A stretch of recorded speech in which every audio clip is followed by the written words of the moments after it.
This episode of Capes and Lunatics is brought to you by Tweaked Audio. Get awesome headphones, go to tweakedaudio.com and use the coupon code Southgate to get 30% off, free shipping, and a lifetime warranty. Or you can get there through the link on our website, southgatemediagroup.com. This is Comics Illustrator Ron Friends, and you're listening to the Capes and Lunatics podcast. Fuka Parrot, and you're listening to the Capes and Lunatics podcast. There's a thin line between heroism and madness. Here the line fades to nothing at all. This is a world of Capes and Lunatics. And nothing is off limits. All right, it's another Friday night. You know, it's going to get crazy. Got a full house. Well, we will once Lil shuts down her pornography so her internet works. All right. Fun and games. Let's get to it. Friday night wackiness. Capes and Lunatics, episode 134. Can you believe it? Starts right now. Hello and welcome to the Capes and Lunatics. I am Phil, and of course it's Capes and Lunatics. So who else is here but the inevitable, the indomitable, Mr. New Jersey himself, Charlie, the Professor Essa. Always here.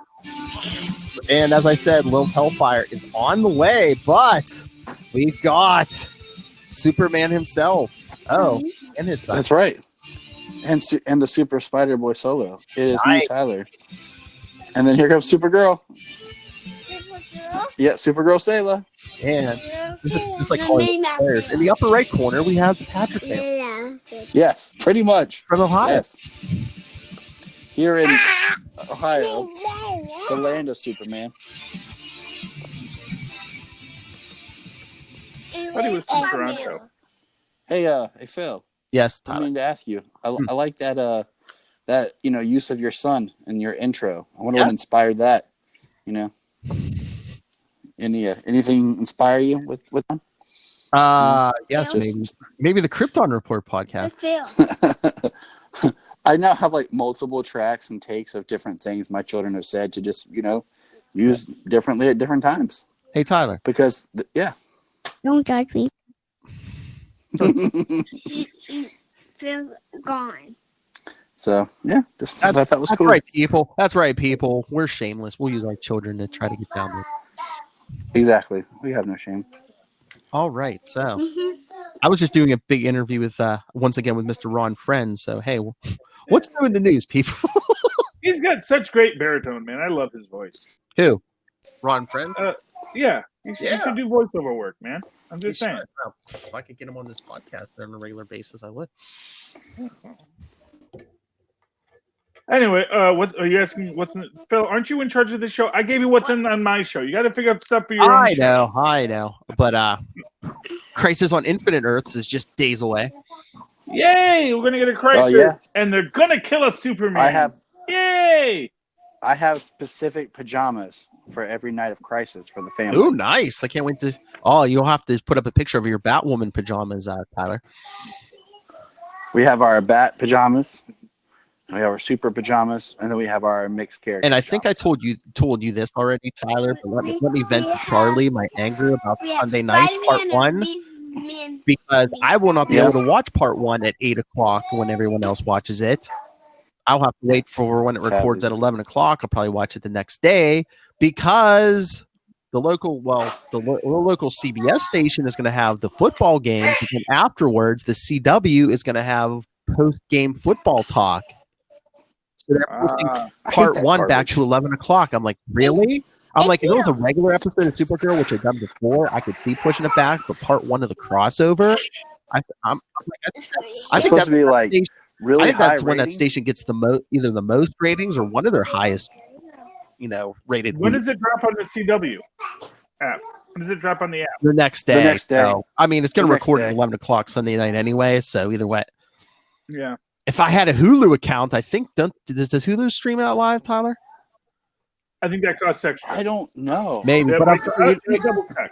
But even if I sign up for Hulu, I don't know if they give you the local CW channel, so then I'd still be.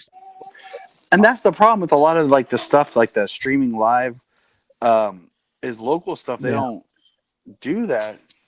Because even then, like it still might be whatever's broadcast at that same time. But I mean, I actually worded an email on Sunday and sent it to them. I'm like, really? Really? The game's not even on that channel.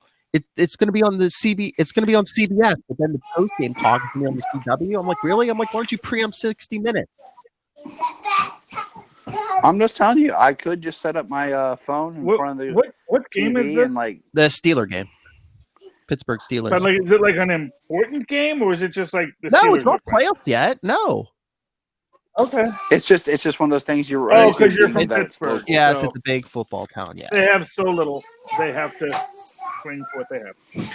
I'm like, no, we're being. they did that with Super Bowl one other week, and I'm like, that's fine. But I'm like, the crossover. That's where I think, according to Lilith, they do that bumps the ratings up for all those shows for their yearly average. That crossover does the best at all, for like Arrow the rest of the year. Yes, it does. Well, I'll just have to set my phone up, and then I can just, like video chat with you. I want that HD quality. He's like, I'm spoiled. I'll wait. You know what?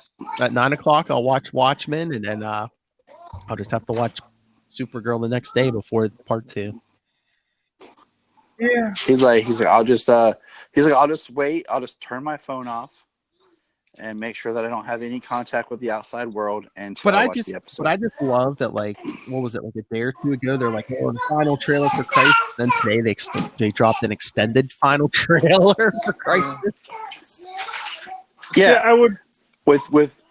I really like with the Crisis, like, it's one of those things, like, I'm already pumped.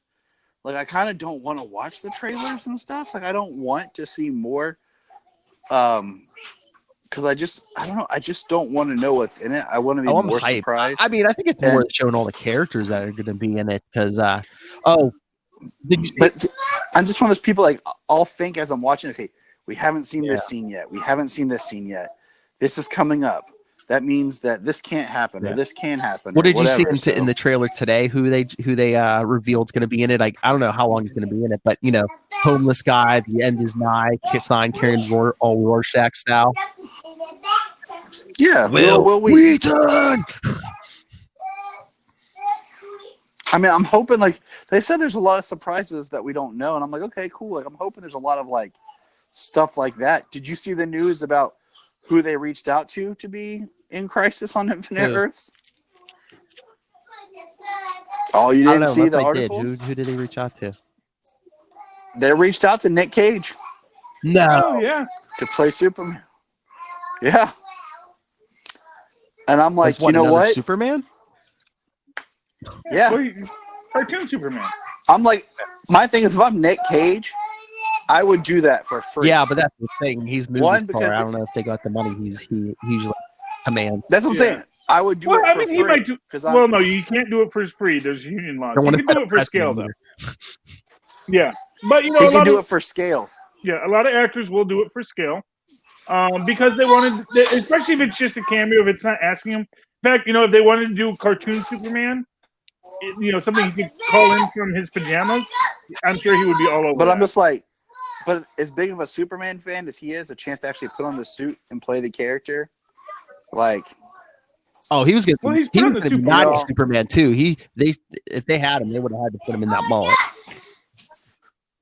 So I'm just saying, like, I would have loved if he would have just been like, yes, I'll do it. I mean, it's not like he's like national treasure, Con Air quality Nick Cage anymore. He's more like, oh, I found this on Redbox. I'm going to steal the Book of Destiny. I think the man still makes a living, quite frankly. I wouldn't. I mean, that's what I'm saying. He does. I mean, he's still a legit, actually, popular movie actor. You okay, Tristan? Legit. What? Just in the cover. You just said legit. Legit. Yeah. Tristan or?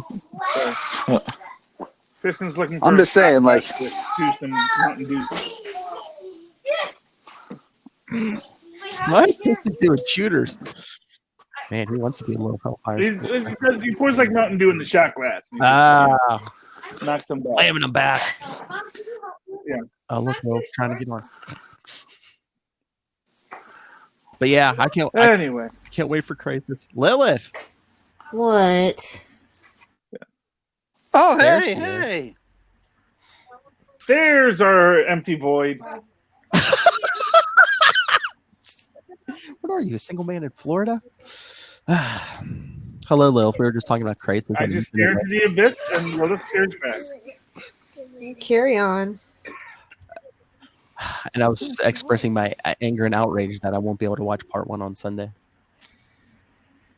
CW needs to grow up and be a real station. That's all. I know. Well, that's what I said. The actual Steeler game's on CBS, but they're going to do, after talk on the CW. I was like, why? The game's not even on that channel. Why don't you preempt 60 minutes?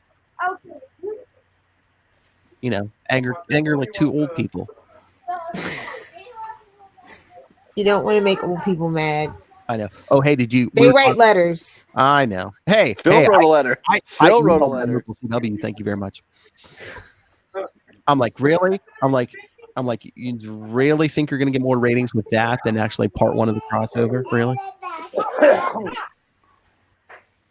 That's right. I sent a stern email. I'm a badass. Yeah, he was. But no, we were talking about the extended trailer went up today. We saw Will Wheaton's going to have at least a cameo in it. Like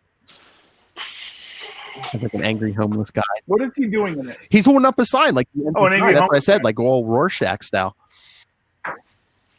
Oh, well, that means he's doing something bigger than that. Oh, well, just to throw it out there, if you remember when they did the Marvel vs. DC crossover, Yeah. one of the Axis guys was a crazy homeless guy. Oh yeah. Yeah, oh my lord! I hope they do. Gotta do the deep dives, man. I hope they do that, and I hope they name his character Wesley again, just so someone can tell him, say, "Shut up, Wesley." No, he doesn't like when you do that. Oh, and Lilith, you know what Tyler just laid on me? Do you know who else the CW reached out to? Who? To be in the crossover, which you knew they were never going to get. Nick Cage. Yeah, sure. I'm going to steal Destiny. They tried, but you knew they weren't going to get him. Nick Cage would have totally done it. He would do it for a hamburger and a donut at this point. Oh, have you not heard of his financial dire straits? So that's how I know they did not ask him seriously to do it. He just didn't want to. Because he needs the money. He's been bankrupt and he's done a lot of bad investments. It's not like it's an open secret. You can look it up. Have you seen the last 8 movies he's made? They're all terrible, with the exception of Mandy. Mandy was awesome. Thank you, Lilith, because that's what I was trying to say. Charlie's telling me Nicolas Cage is still a legit actor. He was never. First of all, he was never a legit actor. Let's be clear. He's a national treasure. He's a national treasure, yes, but a good actor, the bona fide actor, no. He just didn't want to wear the mullet. Okay, I was trying to say, I wanted to. I'm Superman. That was Tristan's Cthulhu versus the Kraken. Nice. Sorry. Nice. I wanted to give something for the video people. But... See, look, Tristan just produced. Tristan can't hear what's going on. See, Tristan just produced better content than Nicolas Cage. Come on. I'm not going to argue that. Like I said, I mostly love Nicolas Cage. And here's my thing with Nicolas Cage. Nicolas Cage had a great year between Spider-Verse and Teen Titans Go the movie. Wasn't that 2018 and not 2019? I'm confused. Well, Spider-Verse was true for 2018, yeah. So yeah. They were both for 2018. Yeah, that's why I'm like, so yeah, he like myself, he had a good 2018. Hey, Charlie said 2019 has been kicking his ass. Hey, Charlie said he had a good year. He didn't say it was this year. I mean, he had a good year when National Treasure came I mean, out. overall, He had a good if you year put when, all of his good times together, it makes one great year. Yeah, he made that great movie a couple months ago. You know, Con Air. Yeah, so he had a great year when Con Air came out. I'm gonna steal Destiny. So what else you got for us, Philip? Oh, it was announced today. Peter Skarsgård has been cast in an unknown role so far in the Batman. Yet another name. Who do we know who's cast? So we've got what? Batman, Catwoman, Gordon. Do we have a Penguin, or were they speculating? No, Penguin's still not 100%. Oh, we got we got Riddler, Falcone. Yeah, Riddler and Falcone. Yeah. Yeah. Okay. and Alfred. Yeah. That's a lot of villains to put in there. And that's out. Well, We got Alfred. It might just be like we might just get 10 minutes at the Iceberg Club. Who knows? Who knows? Because they do want to spin out stuff. They want to build this back. Well, again, are we doing Long Halloween? Are we doing Arkham Asylum? Oh, I think they should do something else. It's just, I mean, yeah, if you're doing 10 minutes in the Iceberg Club, a quick pan in Arkham Asylum, that's great. But not for nothing, you don't cast your name actors for that role. It's to lock in their contract, honey. Oh, honey. No, well, yeah, tell that to the guy who played Thanos in Avengers.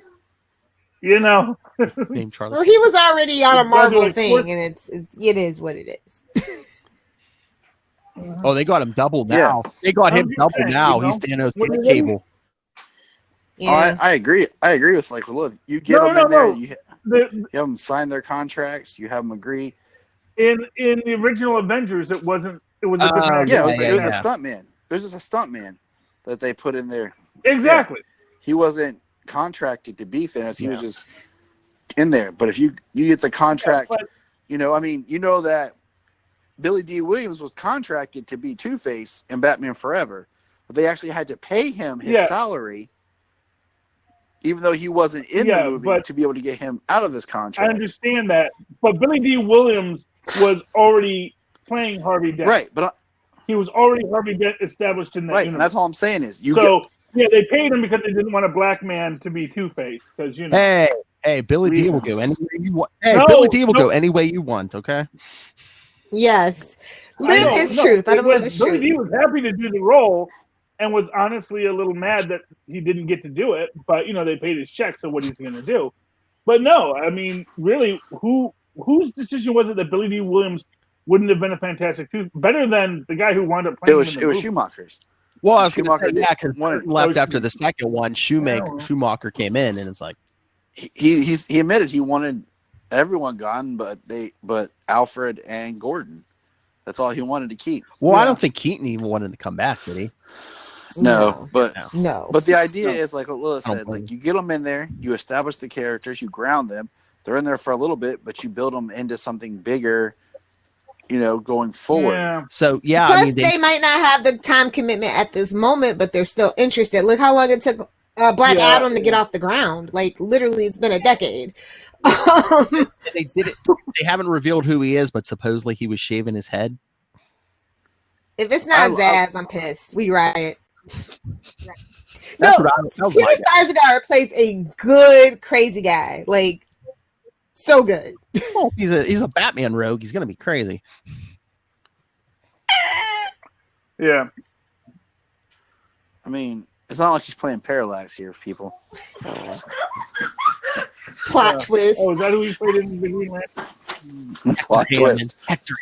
Oh my lord! Don't. Oh, I haven't seen Green Lantern in a very long time, and I haven't seen all of it ever. So, yeah. Good for him. He's got a cast in a role. What he's going to be, we'll see. I mean, Zaz. Everyone seems to like Zaz. Zazzles, as I call him. Gotham made him. He doesn't scare me.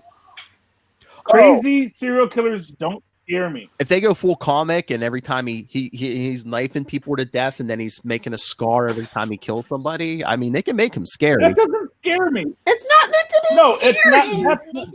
It's just something to vary the rogues gallery. That's it. More suspenseful than Gotham did. That's all I'm saying. There you go, Rob. Yeah, I guess what I would say is, first off, if he does that, everyone's going to say, "Oh, he's doing Killmonger's thing." So it's like, and Killmonger did it better. So that's a mighty big assumption, but okay. Killmonger was a really strong force in the Black Panther. I agree, but I mean, you can. Hey, speaking of Zaz, this is pretty presumptuous. Lilith saw him. She didn't hear a word he said. Speaking of Zaz, can we just talk about how uninteresting the Zaz looks for Birds of Prey?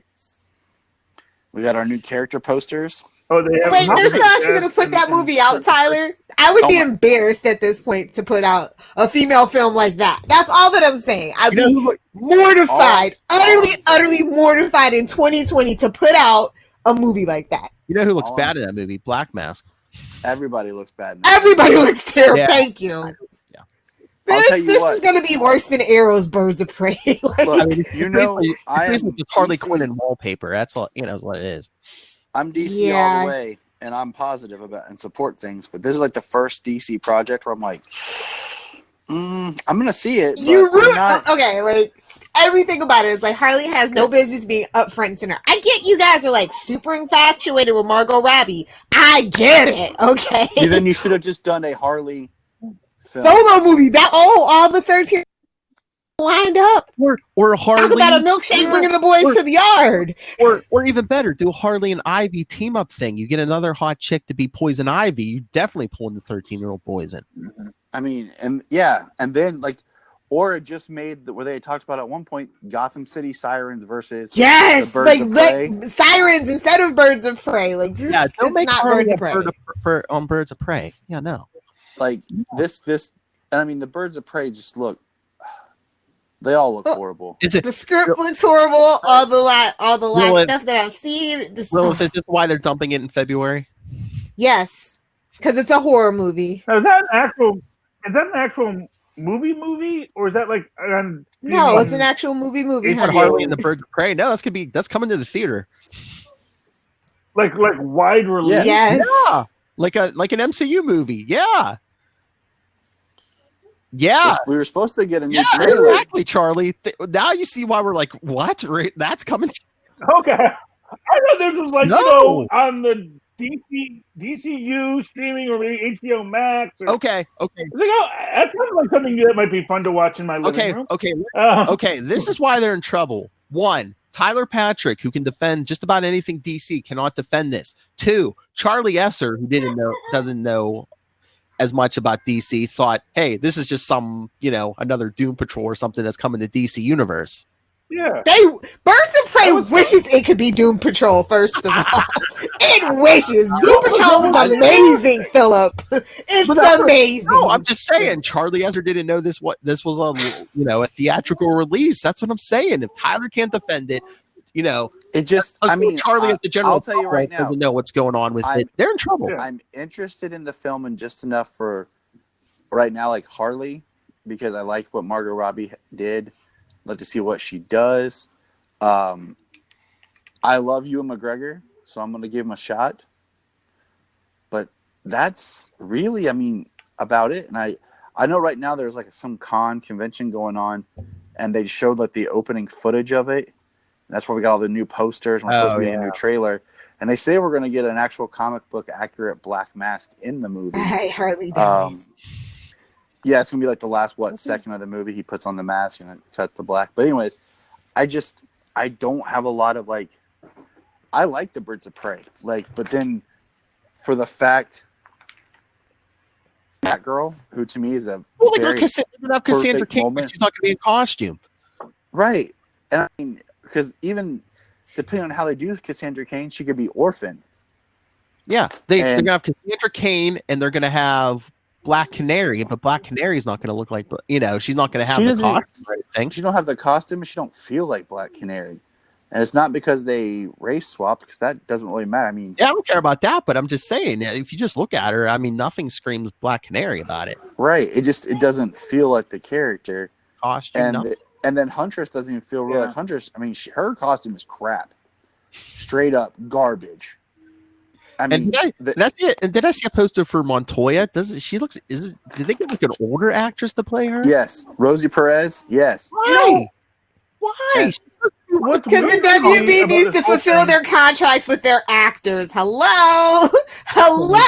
This is it's getting dumped in February. They should have just burned the negatives to collect their insurance. That's all I'm saying. I'm saying. So, but here's the thing that's weird to me about this. Is this this is in the Suicide Squad universe, right? Yeah.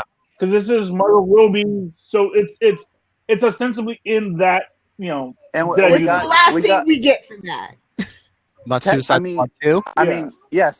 Margot Robbie. Well, Suicide Squad 2 is a reboot, and they're going to pretend like none of that happened. Oh, really? It's a yeah, that's what I heard. thing. That's why it's Suicide Squad. Ooh, but even then, you're bringing back the 4 actors from the first film. So I mean, you have Rick Flag. What if they just blow up in the first 10 minutes of the movie? Waller. Oh yeah, Waller. Well, Waller, that makes sense. Waller, Flag, Boomerang, and Harley. Oh, I didn't. Harley in it. Ring Captain Boomerang. Well, I guess. But if they pull, you guys remember G.I. Joe? How Channing Tatum was like the only returning character, and then he died in the first 5 minutes. Exactly, that's what I'm saying. And then all of a sudden it was just The Rock. So, I mean, for all we know, something like that could happen. And we did get some sort of confirmation that there will be some sort of representation of the Jared Leto style Joker. No, it's supposed to be something about a scene what did we where do wrong, Harley Daddy? split. Please don't punish us. Okay, $5 says they cut off the Joker's face thing and someone. Oh, nice. I'm just gonna throw this out there, guys, for a quick. $5. My daughter emptied her toy box, and she's just hanging out in her toy box. I do that as a kid. I mean, that's cool, right? Because you do not go to the car and procure her hat, Father. I know. She has to wear her mini hat instead of her Supergirl hat. I'm a horrible parent. Well, yes, you are, obviously. making her girls get what they want, Disney Tyler. Oh, she does. Boys, it don't matter. Little girls get what they want. Oh, so. She does. What do you think? Trust me. Why do you think Lilith didn't grow anymore? You're terrible. What else you got for us before we get into comic books, Philip? Anything else you want to set on fire? Have people yelling at us on the internet about? I was telling hey, get off my internet lawn. I was telling the boys that I watched the second episode of Harley Quinn. I like this episode better than the first week. I will be watching it later when Jania gets home. I was gonna say, wait till the kids are asleep. I have to. Not as much foul language, but there is still. But even then, just because Sayla's so in love with that character right now, she would be like, "I want to watch Daddy," and I explained to her why she can't. Yeah, but yeah, Lilith, I was telling the boys, Harley and Ivy crash the bar mitzvah of one Mr. Joshua Cobblepot, Oswald's nephew. Oh, okay. The Penguin's there, Bane's there. The Joker shows up after he's like saying that it was going to be stupid. Kite Man was there. Where the Joker crashes, Joshua. Well, no, the Joker was invited, but first he's like, "I'm not coming. That's stupid." But then he does show up. Free booze, man. Everybody knows bar mitzvahs are where it's at. Harley and Ivy show up, and then Kite Man doses some of the 13-year-old boys with like Poison Ivy carries her pheromones. She's like, "Yeah, those make." She tells someone, "Yeah, those make people fall in love with me," and then kills them. So she has to get the antidote to save the 13-year-old boys. But then she begrudgingly tells them, "Yeah, here's the antidote. I'll fix you." But it only works when it comes in contact with my saliva. They're like, "Oh, you have to kiss us." She's like, "No, it's antidote contact." So she gives them all a quick pet. But I mean, there's some funny stuff with Bane in there. I don't know why the Scarecrow has some kind of weird accent that he does. I don't understand why Cobblepot is inviting the Joker to anything. See, that's a secret love affair that you guys just totally missed. Well, it kind of works into the plot because, like, at the end, like, Joker and Harley, of course, are fighting again, and all the villains are like they try to kill Harley and Ivy, and Harley's like, "Why?" Because the Joker's like, "Oh, let's kill them," and Harley's like, "Why are you guys listening to him?" She goes, "He's always mean to all of you." She goes, "I know for a fact he was mean to me for years, but he treats you all the same way." And that's when Bane's like, "Yes, you took my meal that I picked 12 weeks ago." Yeah, I mean, I'm just saying the Joker is not a nice person. Yeah. I don't know why. I mean, like it's like this. Look, it's the Sleeping Beauty thing. If you don't invite the angry fairy, she will come and curse your children. Okay, he's the number one villain in town. You gotta appease the megalomaniac sometimes. You hope he doesn't show up, but you gotta send the invite. Maybe they think Joker's gonna bring a big present or something. Well, yeah, but I mean, that's one of these weird things. Here's about $1,000. the entire Gotham universe is kind of messed up when you think about it. Because you can say all this stuff about, why doesn't Batman just kill the Joker and save everyone? Why don't the other villains kill him? Why doesn't Falcone? Yeah, exactly. It's like, why doesn't Falcone say, "You're really hurting my business, Mr. Joker. I think it's time that you moved on." And you can say, "Oh, well, I'm going to go crazy up your house." Like, well, I think Zazzles might have something to say about it. You know, there you go, Joker versus Zazzles. That's the film that's going to make. Oh, and we got a celebrity cameo in this episode. I mean, yeah, he's animated, but he did his own voice, and the Joker killed him on live TV on like some morning talk show. No, it makes sense, but no, the Joker kills Howie Mandel. Oh yeah, who wouldn't do that? He wouldn't shake his hand. Anybody that knows Howie, he's a germaphobe. Oh, I know, yeah. But no, they're like, it was like Good Morning Gotham. For some reason, Howie Mandel was on Good Morning Gotham, like teaching people promoting a new tour, of course. No, it was like cooking tips or something. I was like, really? No, the comedy would have made sense, but it was like something about cooking tips or something. I was like, really? Everybody writes. But no, I mean, it was actually his voice, and they said how to keep a spotless kitchen. Maybe. Yeah. Oh wow! Oh, you ever see the Phil Hartman bit, the anal retentive chef? It is a hilarious sketch. So that would have been perfect. And I think I told you, little Kite Man's in this episode.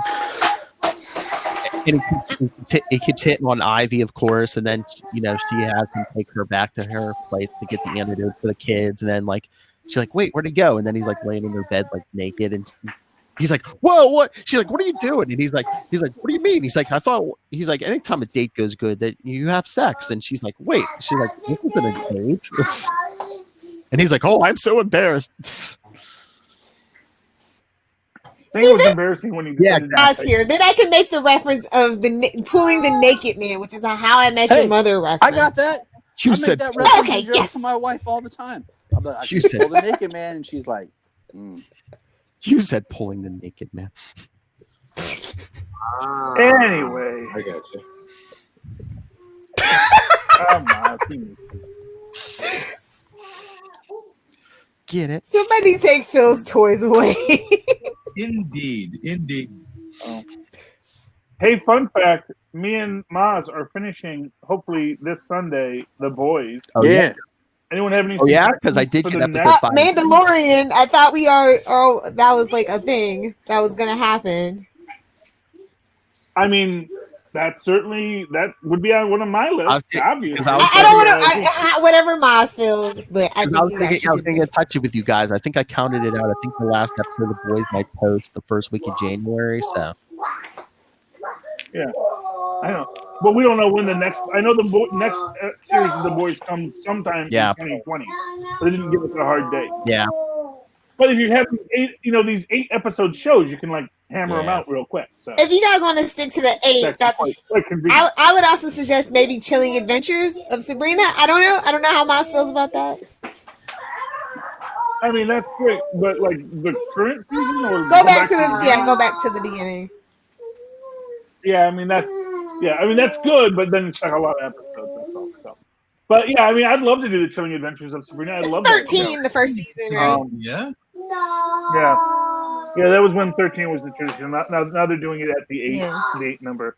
But you know what? You can get better actors if you just do 8. You make it a less of a commitment, and it's much easier to get more people. Especially if you just have them for one episode, like Nick Nolte. I have spoken.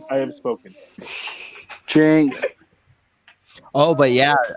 I don't know if anyone watched today's episode of Mandalorian, but Ming-Na Wen finally showed up. Yay! No, I have not. Yeah. Don't ruin anything, Phil. Jeez, man. I won't say anything. That's all I say. She's in the episode. I'm just saying, like, wait until I watch with my wife, because we do everything together. Oh, so has anyone seen? Speaking of Ming-Na Wen, has anyone seen this Mulan? It looks awesome. Too bad they can't have the singing. Why doesn't China like singing? Why? That's what our global market of movies is dictated by now, and I'm so excited about it. Wait. It's not a musical. There will be no let's down to business. Like, what? What? Millennials, we need to riot and tell them no. Okay. It's just okay. To be fair, it's just interesting how these live action remakes, they kind of wiggle in and out, like with the musical numbers, or like, we'll figure some I think Aladdin didn't need a musical number, is all that I'm saying. Yeah, what I will say about Mulan is that is sort of a founding mythos, and it's, you know, if Mulan had been Hamilton, maybe it could have been a musical in China, but it was more like 1776. This Mulan seems like it's just really taking. I mean, I get that they're going for the more quote unquote kind of like a more realistic thing, but come on. They better bring the Szechuan sauce back too, damn it, when it comes out. I was waiting for it. I'll make a man out of you, but you know.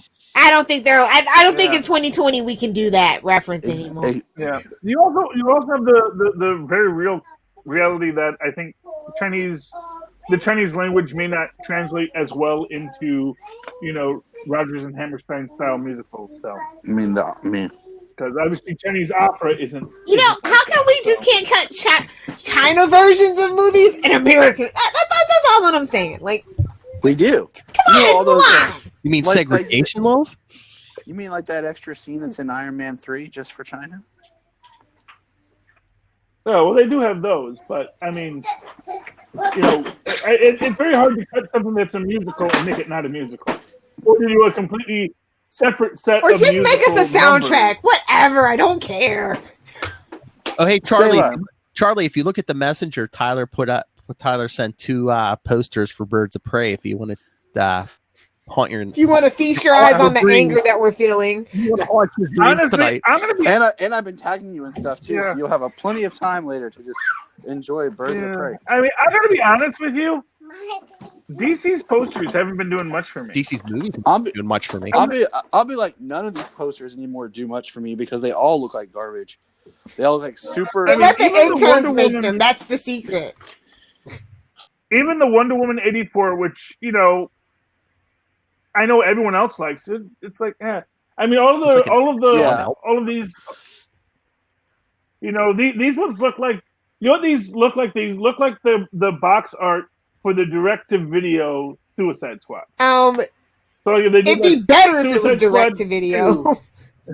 Direct-to-video. Well, yeah, but that's, and again, why I thought that's what it was. Guys. In the back. Oh, my bye. Thanks for joining us. They just broke some stuff, so I gotta go. Good luck, Father. Sorry. Bye, guys. Hope it wasn't expensive. Bye. But yeah, they should have kept the Suicide Squad in the back room with the other dirty movies. Well, you know, I'm just saying, it just doesn't. You know what? It's a dead universe. Put it on HBO Max. You know what it is I think they felt committed to it. And honestly, HBO Max has Watchmen. I don't think they want Birds of Prey hanging out there. It'll be there eventually, just a director release. I know. I'm just saying HBO is kind of really prides itself on being, you know, all you Margot Robbie lookalikes, get your resumes ready. Oh no! If they ever do Harley again, they're going to do an old school Harley. They're going to do a whole. I don't know. They like that slutty look for some reason. Wow. Well, those. First off, skin tight leotards are very slutty. There's no such thing as slutty clothing. First of all, white males of the podcast. Okay, fair enough. Thank you, Woman, we're in the middle of our mansplaining. Let me rephrase myself. A skin-tight leotard is very sexy clothing. Is that acceptable to you, Lilith? Hey, different strokes for different folks. Yeah, but I think they. Hey, but they want to show skin though too. You know, I think that's what I'm saying. Why? You know. And I think going forward, we might be changing that. That's all I'm saying. Like 2020 is no place for WB exec shenanigans like the Wonder Woman upskirt shots from Justice League. Like no place for that in 2020. I'm sorry. Yeah. I mean, and again, the boys kind of hang around. See, that's the thing. But that's the thing. If even if there is a Snyder cut, what is it? More upskirt shots?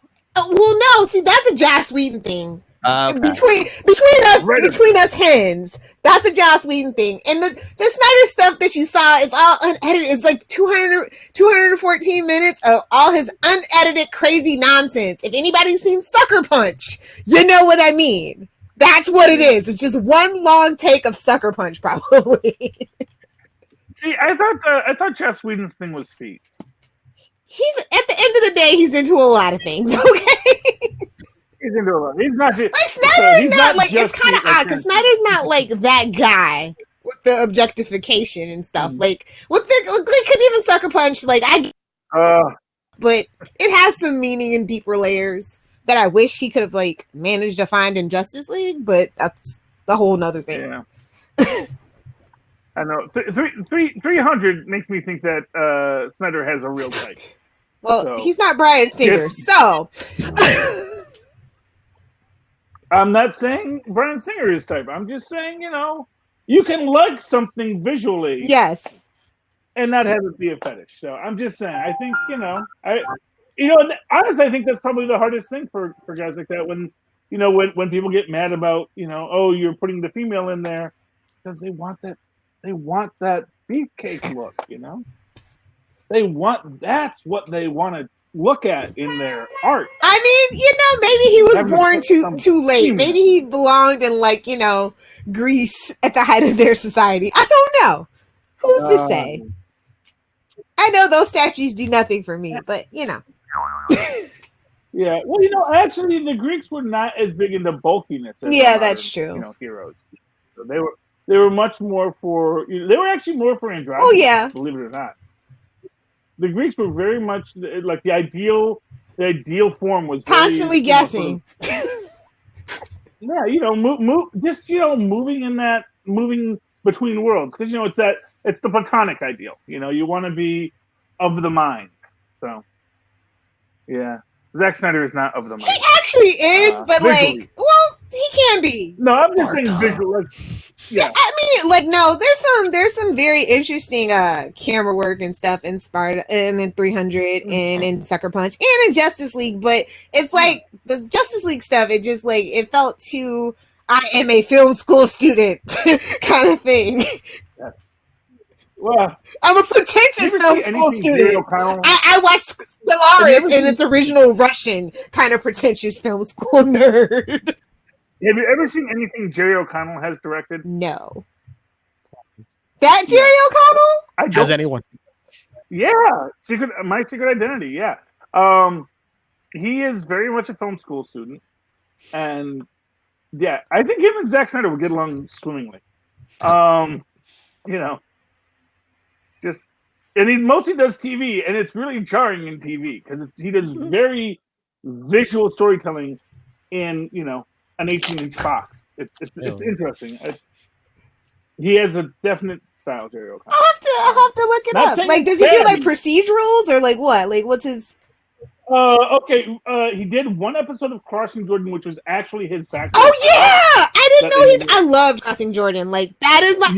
I probably just didn't pay attention back then, but yeah, I remember. Yeah, well, when he does the backdoor pilot, where he it's like that. That secret team of super cops. Yeah, that I remember that. Oh, Crossing Jordan. Yeah, that suffered the fate of using too much of the time music, and then you can't find it. You still can't find a DVD of it. I don't think. Oh, it actually airs on broadcast over here on it's one of the channel 2. So it's a CBS affiliate. It's not Decades. It's the one just below. It's called DABL here, Dabble, and they air it all the time. You can't even find good copies of that on the internet. That show was one of those shows that have been. No, you might just have to. I was down to pay for it, but you can't find it. Yeah. Pay for it. I heard you know her. Okay, on that note. I'm very happy recently to find out that Crackle has you welcome to Crackle. Yeah, I am not impressed in any way by Crackle. You find little gems in there every now and then. I know. Well, actually, it's interface. It's terrible for like Disney Plus. Yeah, and it loads poorly. I don't think they built the server space for it, because it's like watching the Critic. It was like, every 5 minutes it was just cycling. Very, very, very frustrating. But anyway, I got to watch the Critic, and I was so happy to come across the Critic again. They have a couple of really cool original shows too, but okay. Well, I downloaded the app. I might as well. It works better on your phone. I will say that. Like if you're streaming it from the TV app, no, not so much. But if you can stream it from your app to your TV, then do it that way. For some reason, it works better. Okay. Well, good to know. All right, want to talk some comics? Yes, please. Yeah. Bill's Comics Corner. All right, who wants to start? It was a light week for me, so you boys can talk about what you like. Oh, so you didn't read? I have no hard copy. So you didn't read Batman 84? Issue 84? No. I mean, Tom King's only got one more issue. No, this one he basically shows how we got here with Bruce's, Flashpoint Batman. The whole issue basically goes backwards. It shows him teaming up with Bane, and then it shows how Thomas Wayne got here. Remember the Button storyline? Lilith, Reverse Flash brought Thomas Wayne to this universe, and then it starts flashing back to his world. I guess they weren't romantic, but he was like, I guess he teamed up with Catwoman in his universe. Huh. She was kind of like Robin. Yeah. Yeah, that would be super creepy, since she would literally be old enough to be. Well, that's the thing. Yeah, they weren't romantic because I guess they meet and he's like, you remind me of my son. He would have been your age. Yeah. Although to be fair, Batman is stupid Batgirl in some storylines. So storyline in the Killing Joke movie, we won't go there. Yeah. But yeah, no, in the Flashpoint universe, they showed. Well, you know how Bruce's mother becomes the Joker. She kills Alfred in that universe. Oh, okay. And Alfred King. Well, to be fair, he did hire the person to try and kill them and one to kill Bruce. So. Oh, and then they show in that universe after Joe Chill kills Bruce, later on, Thomas finds Joe Chill and kills him. He basically bludgeons his head in with a rock over and over. Mm. Did Joe Chill get arrested in that universe, or did he get away? What, in the Flashpoint? I don't know, because they just shows him like killing him in an alley. So I mean, if he gets arrested, he gets out eventually. Okay. Yeah, they don't have very good prisons, especially a Flashpoint. Anywhere in the DC universe. I mean, to be fair, the Marvel universe was no better for prison breakouts.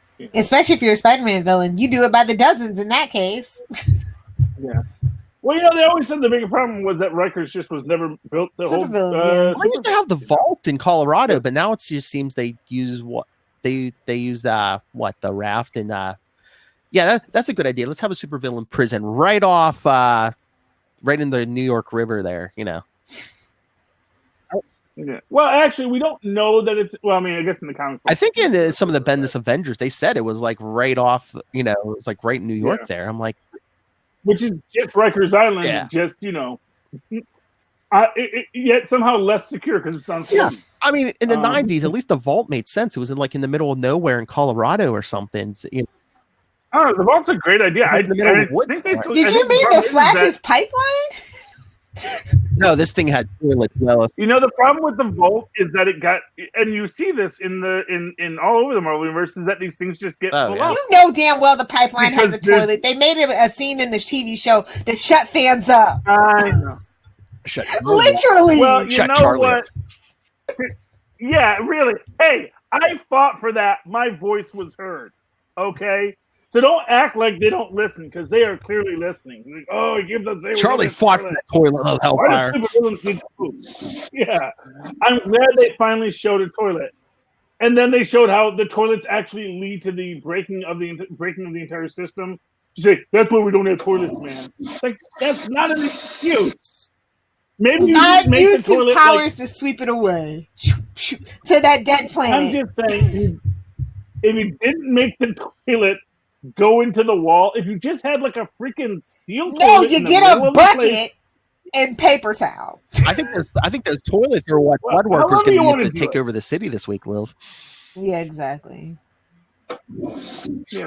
I'm just saying, when you make the toilet that fancy, obviously it's an electric toilet. It's going to short out your entire system, because nobody designs it to be self-contained, which is really what you should do. You should actually have like an electric toilet, as they say, where it literally vaporizes whatever you're putting in there after you close the lid.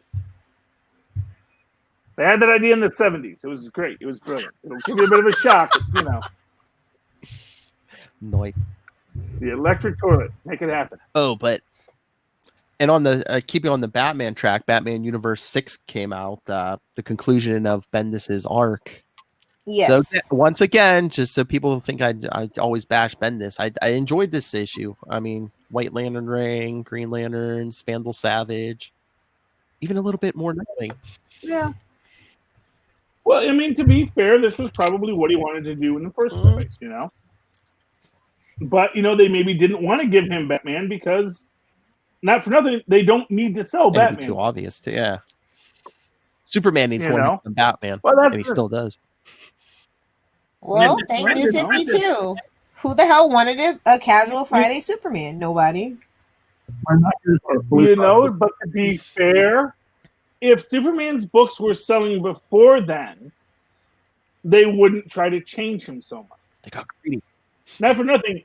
If just put it simple, if Peter Parker was selling, they wouldn't have Ben Reilly. If Captain America was selling, they wouldn't have Winter Soldier. Don't act like these iconic long-term heroes don't wear on people and get dull. So yeah, Superman gets dull for people. His sales drop, and they say, "Well, we need something," and they bring in John Byrne, they bring in Bendis, they bring in whomever. I thought he was going to say U.S. Agent when he said Captain America. No, because U.S. Agent never. Well, I mean, U.S. Agent didn't replace Captain America because it was still Captain America's book. Steve Rogers was still central to the book. That's the thing. It's like they didn't get rid of. They didn't get rid of Steve Rogers. They just had a new Captain America. It's a subtle difference. When they brought in Bucky, and then Bucky's more popular than Steve Rogers, that's what happens. And then they did it again with Falcon, where they really, those true blue Boy Scout heroes, sometimes people don't like in the U.S. Agent, or as my new favorite nickname that CBR gave him, U.S. A-hole.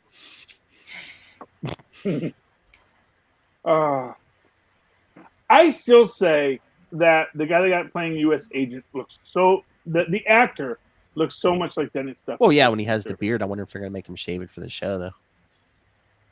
Well, yeah, they definitely made him shave it for the show, but it makes you wonder. They're going to combine the storyline. Just that they chose that guy, it makes you go, are they going to do are they going to merge? They do that all the time, where they just sort of take qualities from other characters and stick them in there. And not for nothing, U.S. Agent, John Walker, and Dennis Duffy both went through the same power. Augmentation, yeah. Yes, it went through the exact same process. So, but no Ginger. They're cheating little foul with Ginger. It's what they do now. It's fine. It's fine. And he's a gay Ginger now, so That's even worse now. Just say it's ugh. Poor redheads, no representation. Oh, hey, Lilith, did you read Lois Lane number 6? Of course I did. That was one of my 3 DC books. Oh. But yeah, basically Leviathan Aftermath dealing with the death of her father. Thank God, because that man was see you next Tuesday. Well, I didn't know if they were going to kill him this quick, but you kind of knew his days were numbered once Lois blurted out, yes, yeah, that's right, your son-in-law is Superman.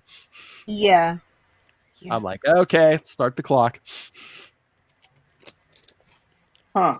That was another Bendis maneuver. Okay, so I don't know how central General Lane is to the Superman mythos, but it's they clash from time to time. I mean, he's been in and out since the 80s, 90s Lilith, and it's always like he.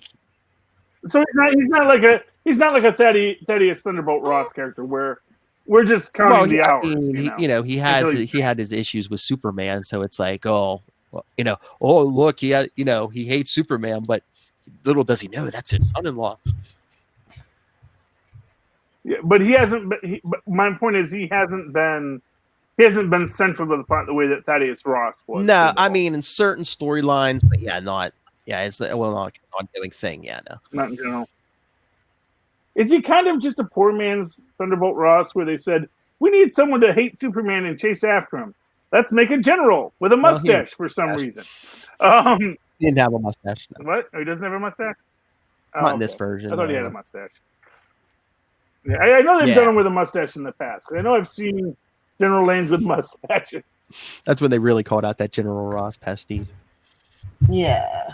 Yeah, I mean, but it literally is like, oh, he's dating, the creature that he's after is in love with his daughter, and that alien. Come up with your own ideas, DC. That alien. Ugh. We're all aliens from somewhere, man. Okay, did you read New Year's Evil #1?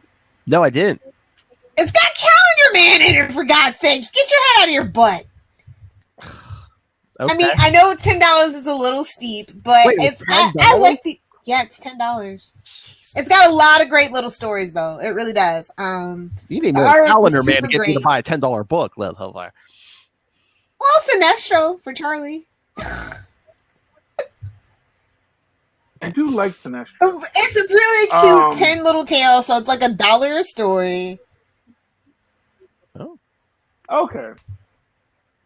So it's actually exactly almost like a trade paperback. Almost.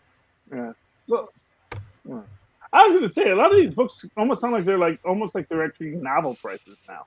Yeah, you know me. If it's DC and it's over $4, you know how I feel. But I thought that this was really well done. I liked all the little stories. I like a lot of new talent showcase, basically what these books are turning into for art and stories. So I found a couple of little people that I'm going to be on the lookout for on the DC side now. So I think you'd enjoy it, but I'd probably wait. Usually books like this actually end up in like the half off bin by like a month later. So if you got kids, don't rush out. Okay, Lilith, what was the third DC book you read? You can't guess it? Is it Young Justice? No. Deathstroke? Yes, Deathstroke 50. The final issue, yes. Yes, I was going to say, and this is a good place to leave the character. Yeah, I mean, can't believe they charged an extra damn $1 for the final book. The nerve. I mean, yeah, there was 2 Deathstrokes running around. One ends up being from an alternate reality, but then I thought they were gonna do the Gemini. Oh, well, Gemini. Yeah, man. Everybody knows it's in the trailer. The plot's in the trailer. It's fine. Yeah. That's what I thought that was gonna be, though. Totally. But I mean, basically, by the end of the book, they just set everything back to status quo. Yeah, and I don't think we need a Deathstroke movie. New Deathstroke book until the movie comes out, if it ever comes out. That's my point. Be a villain in Teen Titans and all that other stuff, and just don't worry about the book right now. Hey, old Wade's World joke. Scroll way down. Christopher Priest killed another book. Poor Christopher Priest. But again, when are we getting a Green Arrow book, or are they waiting for Oliver to die so they can reset it and just Yeah. do Green Arrow that's not so TV version? Yeah, I need some old school. I need my old school rated M book. Like, I can't bring back Sherwood Forest, all that. I don't care. Some muscle and some meat. No, I want him to be with freaking Black Canary. I need that. They ruined it in every single medium, and they need to set the status quo back in the comic books, flat out, point blank. Hello, Megan. Are they like the Reed and Sue of the DC universe? They just belong together. No matter how much people say, "Oh, it's boring," it just Yes. you know, it makes sense. Well, she makes him better, and he makes her better, and they just call each other out on their stuff. And like, honestly, Lois doesn't really call Clark out on his stuff. He maybe sometimes calls her out on, you know what I mean? I mean, at least like Oliver's like a fully fleshed out person, so Yeah. he can be wrong. So sometimes like they want to write Superman so perfect, so it's like Lois always has to be like the jerk in the relationship. Exactly. At least with Black Canary and Green Arrow, you know, it's back and forth either one, you know. Yeah, but you know, I mean, to be fair, Superman has to live his life in constant fear of destroying the planet. So he kind of actually always has to be. And then that red kryptonite hits, and it's party time. Yeah, well, you know, thank you, Superman. Oh, the views of Charlie S do not reflect the views of the Capes and Lunatics podcast. But that's where that idea comes from. Kryptonite before Superman Don't 3. act like, but not one that made him go. Oh, okay. 3 might have introduced it, but Smallville did it better. Boom. No, I'm not going to say that Smallville didn't really flesh out the concept and tie it to Red Kryptonite. Although actually, Superboy tied it to Red Kryptonite.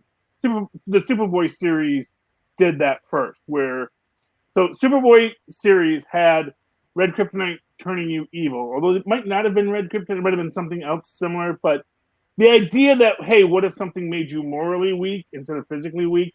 That is Superman 3. You're basic. Everything good about Superman is in Superman 3. Maybe not done as well as others have done it, but that is its no. But yeah, Deathstroke number 50. I was kind of just like, okay, I don't need another Deathstroke book for a while. We got Hellblazer's back. I don't care. It's fine. Tied everything up in a neat little bow. Everything's back to you know. Call me when Joe Manganiello is freaking Deathstroke, and then we can talk. And you make that artwork look like Joe Manganiello, then we can talk. You know they will if he gets in the movie. He is a handsome man. I could not remember his name the other day. Just it's Baby Flash. Let's boy play. Yeah, he's Flash Thompson. I know. I wouldn't want to fight me neither. No, the problem with Joe Manganiello is I always get him confused with Joe Mantegna. Joe Mantegna is such a little guy. No, it's the names. It's where they get filed in the brain. And nothing to do with what they look like. It's that their names are too similar, and my brain doesn't work well with alphabetical order. Italian names screw me over. I'm just gonna be honest with you. It's like there's too many L's and vowels that I don't know where to put them in. Silent G's out of nowhere. I know. Exactly. How am I supposed to work with this in a proper filing system? This does not obey the Dewey Decimal System. That's all I'm saying. And so yeah, so Joe, and I've already lost his name again. This is all years ago. I'm sorry. What is it, honey? Oh, she knows. Well, my wife is the smart one. Did you? You can't be this pretty and be smart. Come on, people. Morgan Fairchild did it. Only my wife. Look at my butt. Yeah, well, if you're a lady, you can be smart and beautiful. It's harder. Oh, Philip, how was Young Justice? By the way, You don't know my thing. All right. Naomi was in it. Again? Yeah, when they popped out of the multiverse because they've been lost in the multiverse, they basically almost fell right on top of Naomi. And she's like, you know, she's been working with Star Labs because Batman and Superman set that up, and then she's like, oh yeah, this is the, I forget the female doctor's name. She's like, this is the doctor I'm working with, and Superboy's like, wait a minute, she's the one who got me lost in the multiverse in the first place.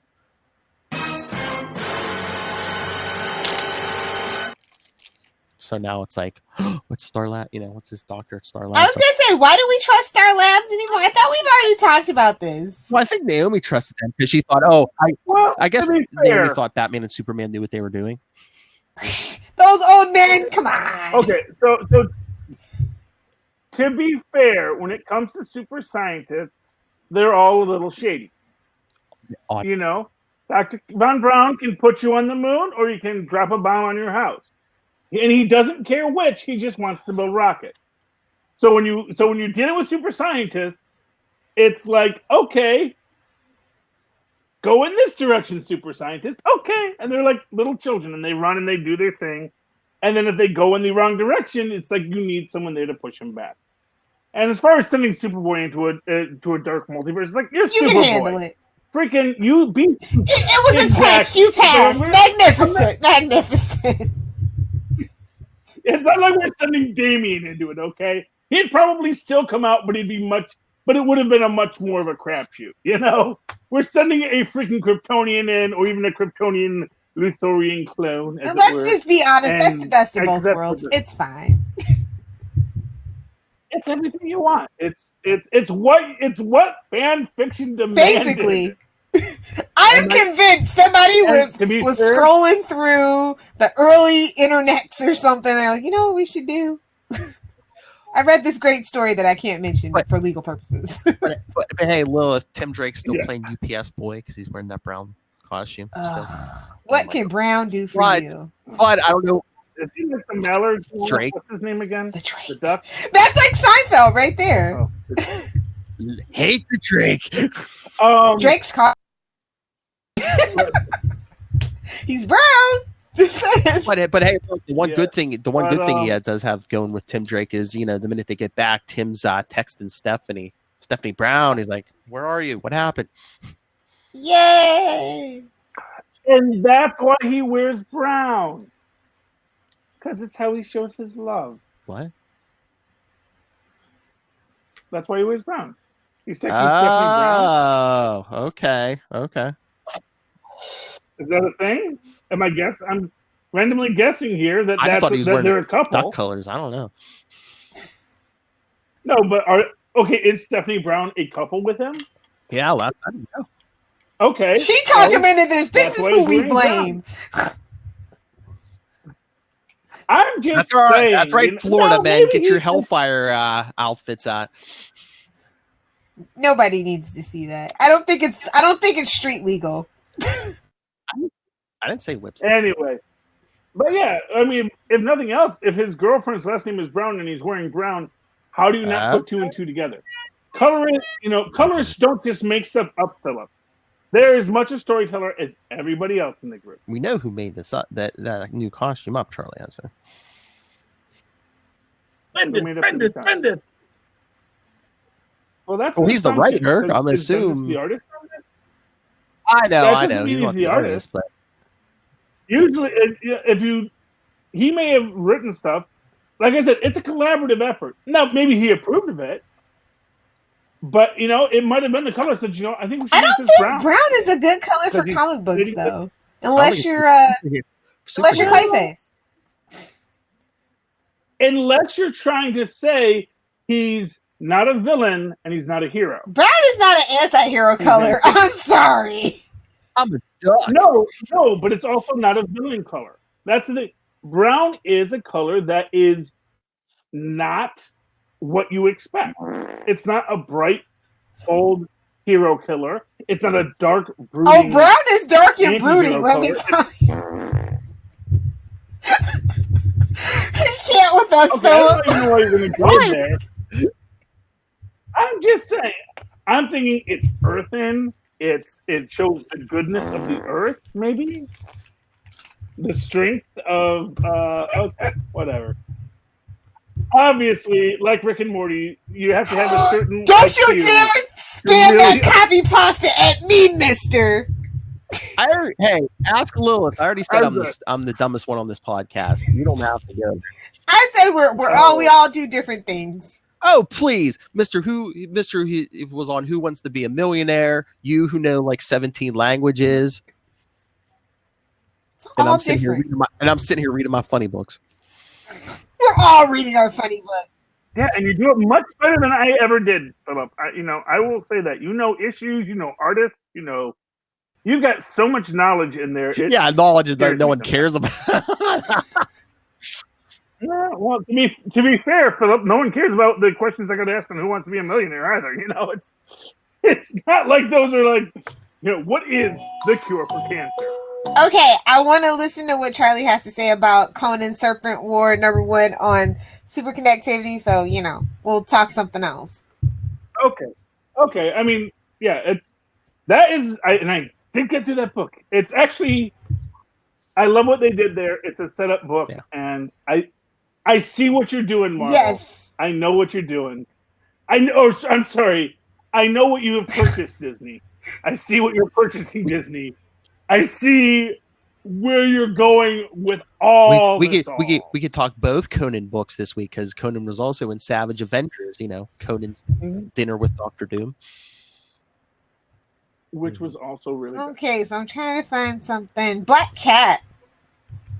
Oh yeah, you did read Black Cat. Oh, Black Cat. I love Black Cat #7. And you know what? Really? Oh, this was beautiful. I love this Black Cat. I really have to. I'm telling you, I'm buying it next when I go to the store, and it is definitely on my full list going forward. This is first off, I love the Batroc story. I love this story, and again, it's just this it's a story about love, and and about self-determination. It's beautiful. I mean, other times a story like this might seem slow to me, but I mean, because it was basically just backstory for the villain, and I enjoyed it. I'm glad that they're trying to flesh out their villains now. Marvel really had a bad problem with villains for a long time. Oh yeah, even the Black Fox, they're fleshing out. Yeah, I mean, well, exactly. Honestly, I think Black Fox got more fleshing out than for what Teresa. Was it Odessa? Odessa Drake. Yeah, it's Drake, right? Her last name is Drake too. Yes. I'll see her dressed like no duck. Quack quack quack quack. Thank you. Drop a little hellfire. Well, because she's not in love with that we know of. It's a super connection. Well, she's apparently in love with someone named. Spoilers: she's apparently in love with someone named Hardy. Alias. And a Hardy girl. Yeah. And honestly, this was all news to me because it's like, the alchemy and the immortal thieves. I'm like, what? It's kind of tangentially connected to Gambit. Yeah. The Thieves Guild, the Assassins Guild, all that stuff. Well, which was some of the best Gambit stuff ever, by the way. I have no problem with guilds. It's and also we're secretly immortal because we're working with an alchemist. It's like, okay. I mean, as you do. I mean, when your name has guild in it, it's implied there's some things going on. I'm just saying. I don't think that alchemy is the thing that's implied. I don't know. Definitely something mystical. It's a hip way to sell your soul. Yeah. Yeah. It's all the millennials and Xenials are doing. I don't know. See, I'm from Michigan, which is a union town, which is Union State, which used to be anyway back in the before day. Jennifer Granholm. We know. But to me, the alchemists have a union.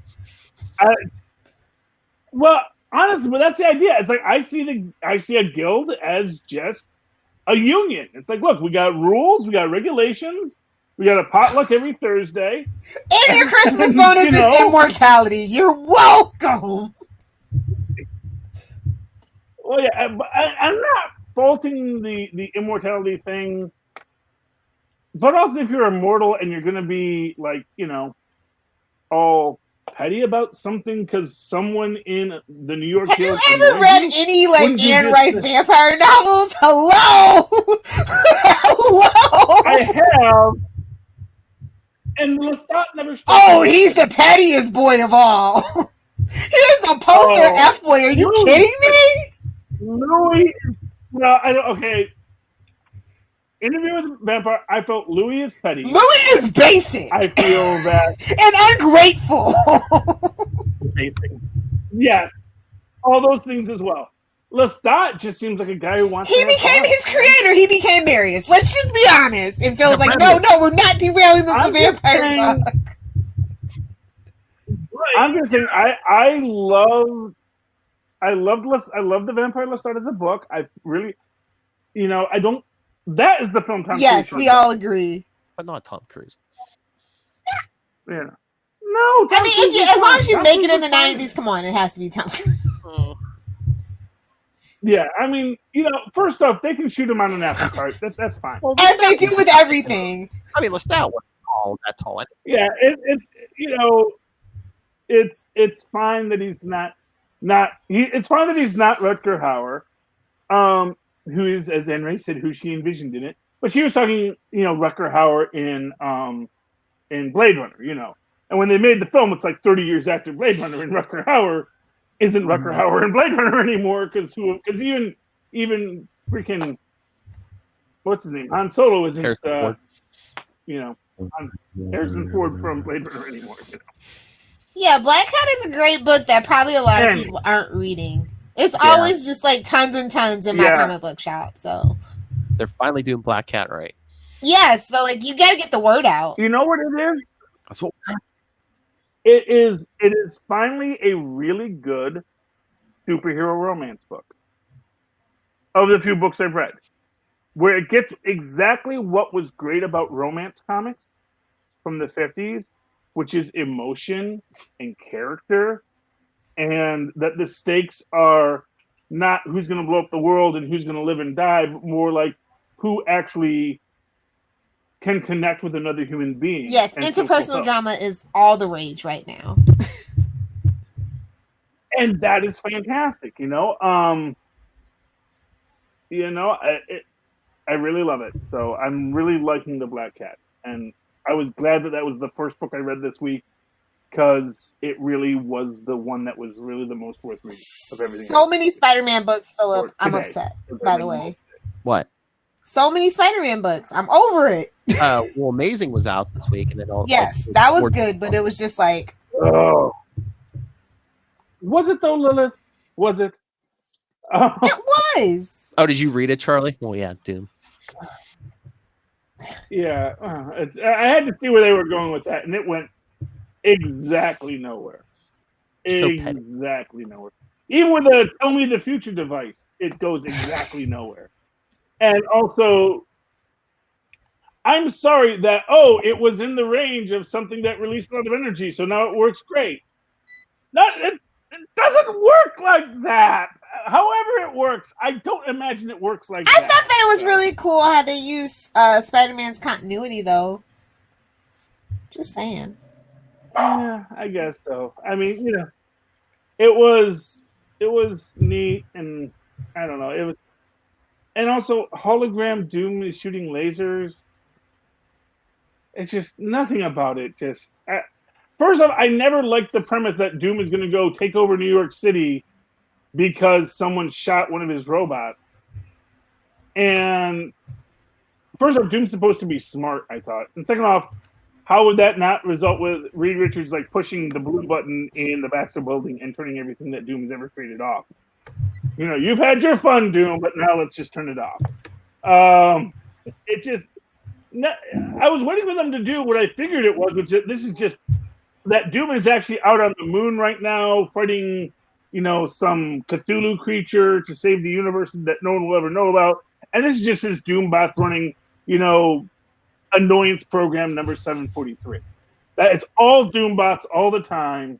When you put it that way, I was just thinking of because I'm just on this Rick and Morty kick. I'm just thinking of that the recent episode from the season where he's going through all his clone bodies through the different universe. Exactly, but that was my inspiration to mention that. It's just the idea that that Doom has these protocols. They're just running into back. I thought he cut him off, but he didn't. Exactly, he's got stuff to do today. It's because he does a lot. He's got a country to run with an iron fist in face. And then he probably started building the Doombots to just sort of Patty Duke it. So, let's do the Doombot. Just have the Doombot go and be there and be interviewed and say, I am Doom and I am terrible and yada, yada, yada.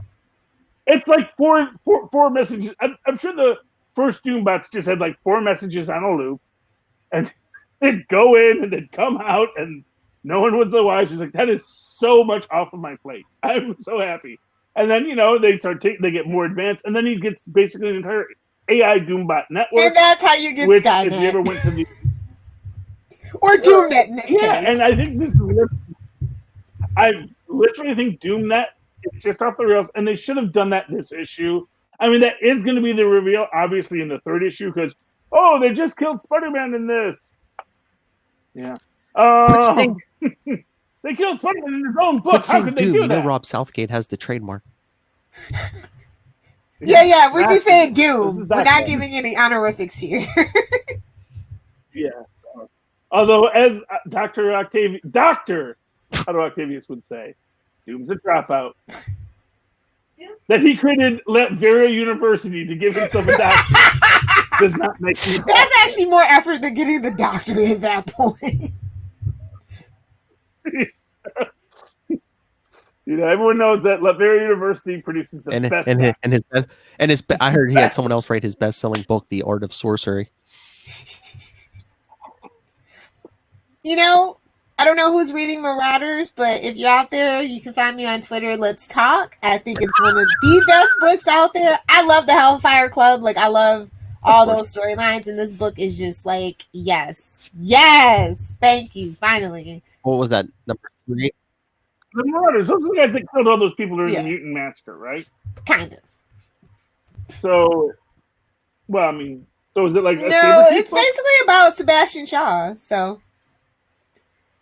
Oh, good old Sebastian Shaw. That's the guy who absorbs energy and gets the harder you hit him, the stronger he gets. It's got It's and they're pirates, Boy, I like pirates. Leave me alone. It was a big Sebastian Shaw week. He was in X-Men 3 this week too. Yes, I was just gonna say. Yeah, I think it's an X-Men thing. Obviously.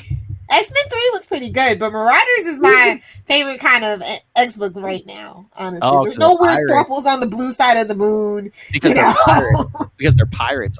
It's just very straightforward, fun and action, punch them up. And then let's have character discussion afterwards on our pirate ship. It's but Lilith Hellfire, you cannot deny that you like that interplay in X-Men 3 between Jean Grey and Emma Frost.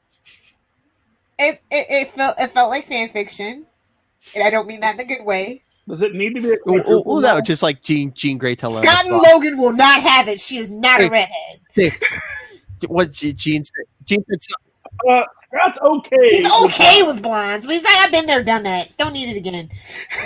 Was it? I think didn't Emma say to Jean, or no, Jean's like, I'll let you borrow my shoes because that's that's your thing, borrowing people's stuff. Yeah. Cyclops. Fans demanded it. It's finally happened after 22 years. It's fine. You know what? I would have just said whatever you say, Matt. Because let's be clear, who that is ain't no Marvel girl. She's a That's clone, just Madeline with powers. They're all clones at this point. It's fine.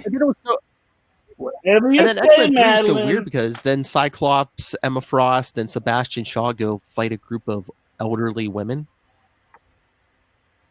It makes sense for Scott. Let's just be honest.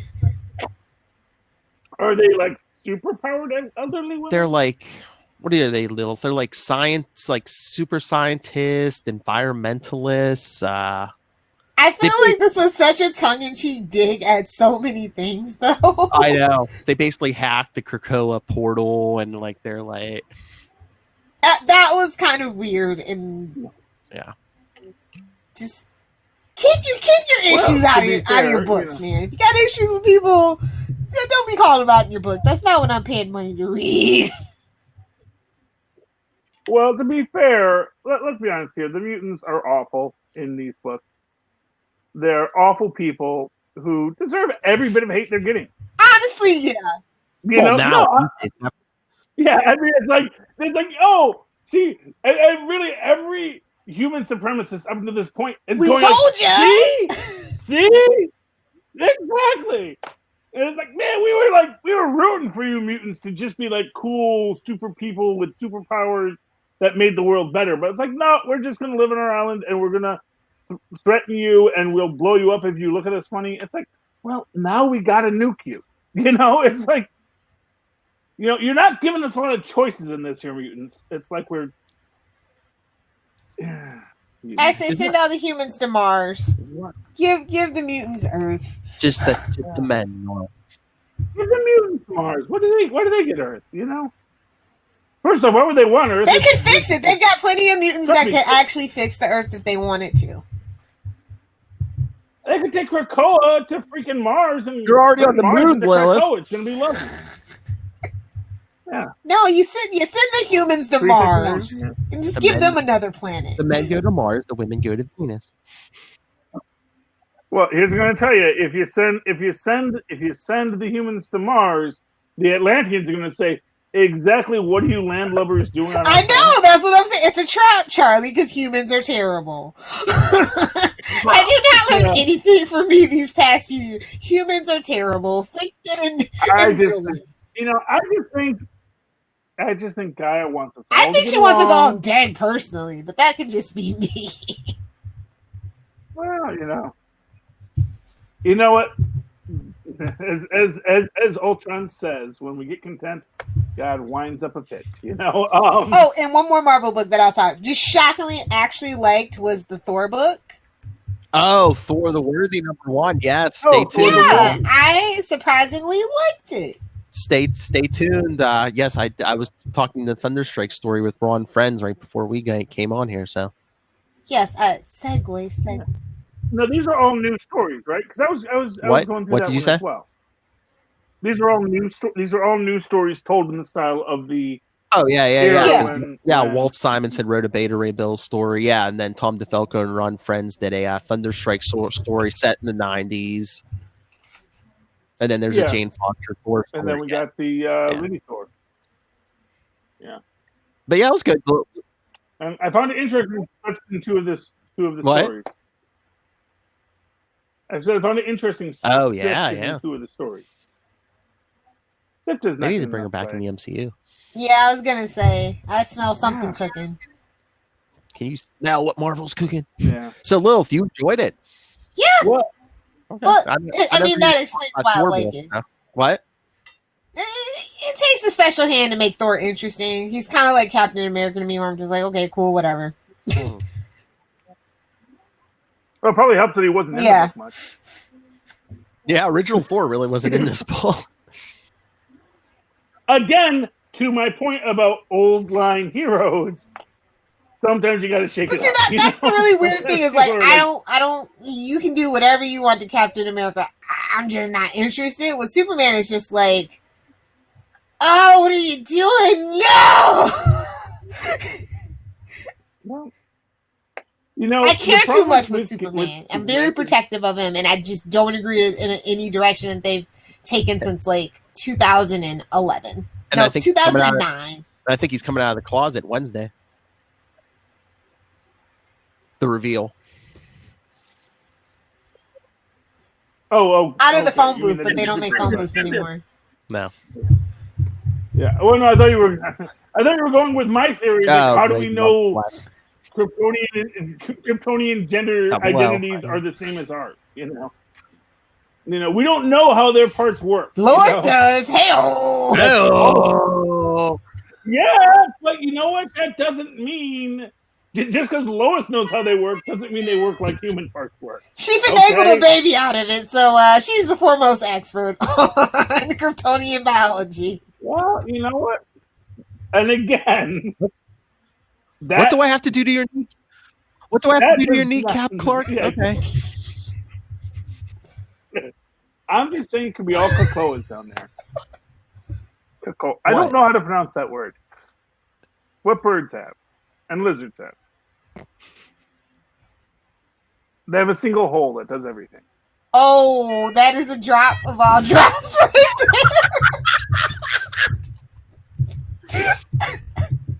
Yeah, it's called like a Coca-Cola, but basically. It's CHOLCHO. Everyone drinking it's soda right now. Just put their glass down. Cola. And I just gotta shout out. I gotta shout out my Archie book. Vampironica New Blood #1 is out. Yay! So go get it, kids. Oh, Vampironica New Blood. He's still a vampire, I take it. Okay. The artwork is just so stunning. Who was it? Audrey Muck did it, and I I don't know. It's basically right after it's the follow up to basically Jughead, the Hunger versus the Vampironica crossover. So she's back in her own universe, but she's not the same, and she kind of knows it. So it's a lot of like meta kind of Gwenpool, Deadpool, ambush bug thing going on. So I think that's why I enjoyed it. Now that sounds like something. Yes, I think you will enjoy it. True. Okay. I will make a note of that. It's something Charlie Esser would like. Let me just put it to you that way. All right. Any alterna or anything else, or you guys want to wrap it up? No. I won't have alternate. And we still have a show to do, Little Hellfire. Yes. Well, you're the one who did this early. I know. What? I'm sorry. Well, shut me up and carry on. Give us shameless plugs. We're not your boyfriend. Anyway, yes, we threw a lot at you. Send your thoughts on, hey, remember when we talked Crisis or The Batman or Birds of Prey or Harley Quinn episode 2 or Mulan? Fight me, nerds. Send your thoughts, capesandlunatics@gmail.com. Call the voicemail, 614-382-2737. That's 614-38-CAPES. Find all of our social media links to the YouTube, links to the merch at Linktree. That's linktr.ee/capesandlunatics. And remember our sponsors. Show them that the holiday love. Tweaked Audio, Hunt a Killer, Pod Life the book. Everyone's talking Charlie Esser and Pod Life the book. So if you're a fan of Charlie Esser, you should pick up this book in digital and paperback. That's right. And remember, check the show notes for your link when you go on Amazon. Click the Southgate Media Group link. It affects you not at all, but it puts money in the pocket of Master Doom, who helps keep the lights on. So remember, guys, broadband ain't cheap. That's right. Oh hell, Master Doom. All right, Little Hellfire. Flap your gums and tell us where we can find you on the internet.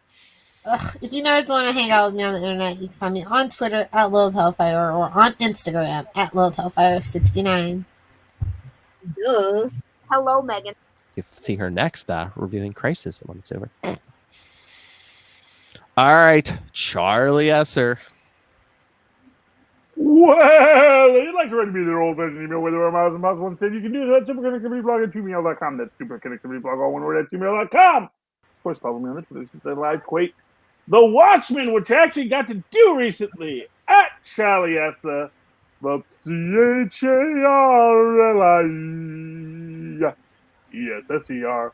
Look for the 2 E. For quality. Bing. All righty. So,